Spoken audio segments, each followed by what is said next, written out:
دعا گو کو چاہیے کہ اپنے گناہوں پر شرمندہ ہو اور ہمیشہ کے لیے توبہ کرے، حرام کمائی سے بچے، حرام غذا سے بچے، اگر کسی کا حق اس پر آتا ہو تو ادا کرے یا معاف کرا لے، دشمن خدا اور رسول سے دوستی نہ کرے کہ دشمنوں بدگو کی دوستی بھی بارگاہ الہی سے مقبولیت کا علاقہ منقطع کر دیتی ہے، اگرچہ خود تو بدگو نہیں، نہ کبھی توہین کی، نہ کبھی گستاخی خدا اور رسول کا دل میں شبہر گزارا، مگر ایسے لوگوں کی عزت کرنا، تعظیم سے پیش آنا اور انہیں پیر،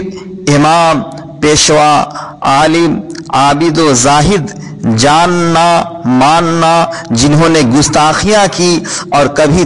توبہ نہ کی، یہ سب انہی میں سے ہیں۔ ایسوں سے دوستی، ان سے محبت خدا اور رسول کی بارگاہ رفیع سے علاقہ مقبولیت کو منقطع کر دیتی ہے۔